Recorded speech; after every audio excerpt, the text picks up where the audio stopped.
In a bold and unexpected move, Burkina Faso's military government under Captain Ibrahim Traoré has flat-out rejected a U.S. deportation flight, refusing to accept dozens of African migrants sent back from America. This stunning act of defiance is sending shockwaves through international circles and raising one big question: is Africa finally pushing back against Western pressure? Stay tuned, because what's happening in Ouagadougou could mark a major shift in global power dynamics. Washington thought the runway lights were already on, didn't they? Just sign here, take these deportees, no questions asked. Everything was supposed to be smooth sailing. Then something happened that no one in the State Department saw coming. A public, televised, two-word slap from Ouagadougou. Sless non. It means, it's no. The Burkinabe junta called the deal indecent, a blatant breach of human dignity, and told the United States to find another continent for its unwanted migrants. One refusal, one visa counter shut down, and suddenly the story isn't just about paperwork or a minor diplomatic spat. No, it's about power, it's about pride, and it's about who truly gets to write the rules in 2025. How did tiny, landlocked Burkina Faso become the country dictating terms to a global superpower? And what does this pivotal moment reveal about the new assertive mood sweeping across Africa? Stay with me, because the answers here are way bigger than just borders. Let's rewind a bit, shall we? Earlier this year, Washington quietly shopped around a standard page-and-a-half memo to a handful of African capitals. The message was simple, yet loaded. Accept deportees we don't want, including non-nationals who have no ties to your country, and we'll discuss incentives. What kind of incentives, you ask? Well, we're talking cash, maybe some shiny new weapons, and of course, silence was absolutely required. It was a classic quid pro quo, designed to make America's migration problems disappear, neatly packaged and exported. Ghana reportedly signed on the dotted line. Rwanda said yes too. Uganda, South Sudan, Eswatini. Ticket punched, they were in. These nations, perhaps seeing the short-term benefits or fearing repercussions, agreed to become way stations for people with no connection to their lands. But then, that same file, with its neat little proposal, landed on Foreign Minister Karamoko Jean-Marie Traoré's desk in Ouagadougou. And this is where the script flipped. Instead of the usual diplomatic "we'll study it and get back to you," which often means no, but nicely, Traoré did something truly audacious. He didn't just reject it quietly. He walked into the state TV studios and, in front of millions of viewers, metaphorically tore that memo to shreds. Indecent, he declared. Contrary to our dignity. He made it unequivocally clear. Burkina Faso is a land of dignity, not a dumping ground. That soundbite, a powerful declaration, ricocheted across the Sahel and shot straight into every phone on the continent. Why? Because nothing travels faster or resonates more deeply than a leader saying out loud what citizens have only dared to whisper in their homes. It was a moment of profound public defiance, and it sent a very clear message to Washington and beyond. Not all nations are willing to play ball in your game. Of course, Washington couldn't just let that public rejection slide, could they? Within 24 hours, the US Embassy at Ouagadougou hit back. Not with sanctions, not with a fiery press release, but with a quieter, arguably more insidious weapon. Visa services suspended. Suddenly, if you wanted a tourist, student, or business visa for the US, you couldn't just apply in your own capital. You'd have to book a 5-hour bus ride, or even longer, to neighboring Togo to submit your application. Burkina Faso officials were quick to label it what it felt like: blackmail. Washington, ever the master of diplomatic euphemism, called it logistical adjustments. But let's be real, either way, the message was crystal clear. Play ball with our deportation plans, or stand outside the velvet rope. You want to visit America? Then your government better cooperate. Except, the junta didn't just stand there, they doubled down. They subtly reminded Washington that more than half their citizens already travel on ECOWAS, Economic Community of West African States, passports, which grants them free movement across a huge chunk of West Africa. The implication was stark. They'll live without your lottery tickets, without your tourist visas. This wasn't just about a few cancelled trips, it was about national pride. Once again, the superpower's power move failed to bend knees. Instead, it only stiffened spines, further cementing the junta's image as defenders of national sovereignty against perceived external pressure. Now, you might be thinking this is just another immigration spat, right? A minor disagreement over who goes where. But zoom out for a second. This isn't just about migration. This is about something far more fundamental. The same week Foreign Minister Traoré refused the US proposal, something else significant was happening. Russian trainers were landing new helicopters at a local base. French troops? They'd been long gone, expelled by Traoré's government in early 2023. American drones? Still operating, sure, but under much stricter oversight than before.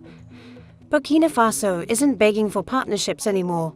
It's shopping for them like a discerning customer. Rejecting these deportees fits perfectly into this much bigger script. We decide who enters our country, who leaves, and whose flag flies on our soil. It's a powerful assertion of sovereignty, a declaration of independence from old colonial and neo-colonial models.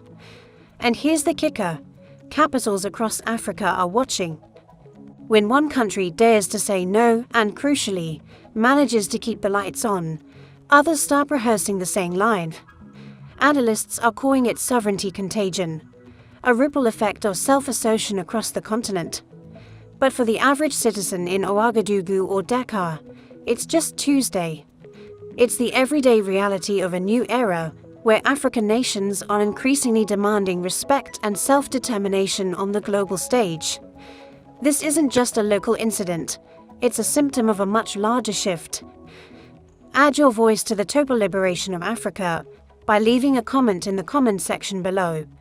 Do not forget to like and subscribe for more informative videos like this one. Let's proceed. Let's talk about the uncomfortable truths here. Deporting a Somali, a Honduran, or Haitian to a country they've never set foot in isn't just odd. It can very easily violate international law and basic human rights. Human rights lawyers and advocates have been sounding the alarm for years about the risks involved: statelessness, detention without appeal, and family separations that echo some of the darkest eras of human history. It's a messy, ethically dubious practice, often cloaked in legal jargon. Burkina Faso, for all its own domestic challenges and political complexities, wrapped its refusal in precisely that language: human dignity first. That phrase, human dignity, plays incredibly well. It resonates deeply at Friday prayers, in campus debates, and at opposition rallies. It's a universal concept that transcends political divides. And in this context, it exposes the uncomfortable truth that some Western migration fixes are really just about outsourcing suffering to the poorest nations. It's a way to clean up one's own backyard by dumping the trash in someone else's. By saying no, Ouagadougou, perhaps unexpectedly, turned itself overnight into the unlucky hero of migrant rights Twitter and a symbol of resistance against practices that many find morally reprehensible. To truly grasp the depth of this defiance, you need the backstory. You need to understand the historical chips that are on the table. France, the former colonial power, brutally colonized this patch of the Sahel, extracting cotton, labor, and resources, and leaving behind infrastructure and institutions that still, in many ways, point back to Paris. Then came the structural adjustment loans, often with strings attached that further indebted and constrained these nations. Later, anti-terror bases popped up, followed by drone surveillance, all under the guise of security, but often perceived as continued foreign presence and interference. Each phase, each shift, came with an implicit memo: sign here, accept our terms, fall in line. When Captain Ibrahim Traoré seized power in September 2022, He wasn't just another coup leader. He asked a simple, yet profound, question that many citizens had been asking for years. Where has all that compliance landed us? The answer was grim.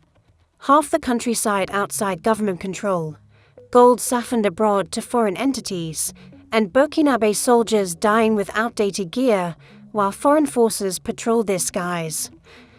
The calculus for Traoré and his junta became clear. It was time to try something else. That something else now includes rejecting US deportees, welcoming Russian military drills, and renegotiating Chinese mine royalties. It's a bold, pragmatic strategy of mix and match, no permanent masters. History books might call it non-alignment. Street vendors and everyday citizens often call it common sense. It's a refusal to be pinned down by any single global power, and a determination to forge a path that prioritizes national interests, as they define them, above all else. Burkina Faso's refusal isn't happening in a vacuum. It lands amidst a flurry of no-thank-you messages echoing across the continent. Gabon just cancelled a French military accord. Niger told US troops to pack up and leave. South Africa filed a Gaza case at The Hague, challenging a global superpower. Even tiny Benin is reportedly renegotiating its oil contracts. Separately, these moves might look like random, isolated incidents. But together, they sketch a compelling, undeniable picture of a continent increasingly unwilling to serve as the world's back office, its dumping ground, or its geopolitical pawn. The deportee rejection is arguably the most citizen-facing of these stands. Why? Because everyone knows someone who tried for a visa, everyone has an opinion on migration, and the idea of one's homeland being used as a dumping ground for unwanted people, especially non-nationals, strikes a deep emotional chord. That relatability, that immediate understanding, makes it rocket fuel for public support and, crucially, for replication. If you're a president sitting in Accra or Dakar, watching approval ratings jump in Ouagadougou because a leader stood up to a superpower, you can't help but wonder, could that work here? This isn't just about Burkina Faso anymore. It's about a continental awakening, a collective assertion of dignity and autonomy. Sovereignty feels absolutely amazing, doesn't it? Until the bills start arriving. Washington certainly has levers it can pull. They can tighten aid, restrict World Bank votes, or lean heavily on IMF reviews. For a country like Burkina Faso, where 1 in 3 citizens lives below the poverty line, that kind of financial leverage matters a lot. It's not an insignificant threat. Yet Captain Traoré's inner circle seems to be betting big. They believe that Russia, increasingly looking for allies and influence, along with Gulf states and Pan-African banks, can step in to fill at least some of those potential financial gaps. Enough, at least, to keep soldiers paid, essential services running, and street protests quiet. It's a high-stakes poker game, no doubt, with the futures of millions of citizens as the chips. The same bloggers and citizens who are cheering the indecent speech are also quietly asking, what happens if the money dries up? What if these new partnerships don't deliver? Their answer so far seems to be a collective shrug and a defiant declaration.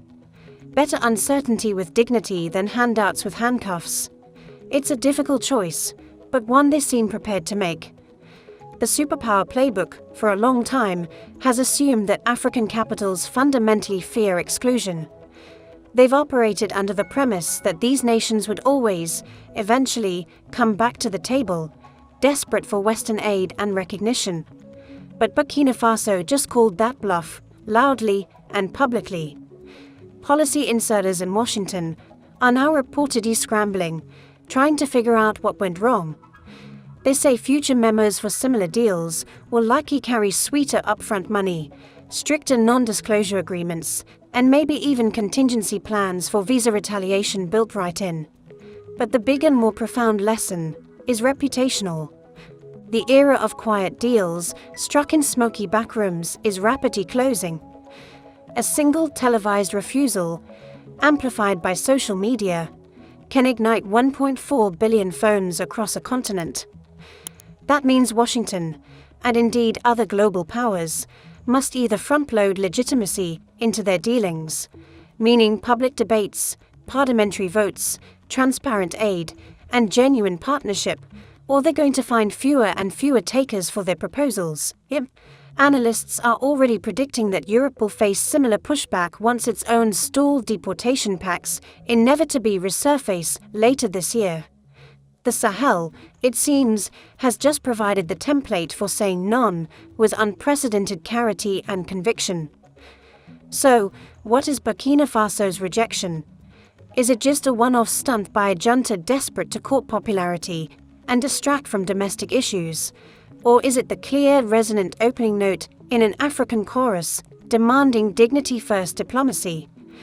The US visa counter in Ouagadougou is dark, the new helicopters are Russian, and the hashtag dignity not dumping is trending top 3 in 5 different countries.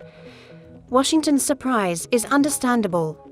They built decades of policy around old, outdated scripts. But the new script emerging from Africa reads sovereignty, transparency, and respect. Whether that new script survives the next coup, the next famine, or the next gold price crash is, of course, uncertain. History rarely moves in perfectly straight lines. Yet moments like this, acts of public defiance and self-assertion, often echo much further and much longer than diplomats and policymakers initially expect. The question now, the one we all should be asking, is this: which African capital is preparing its own two-word reply?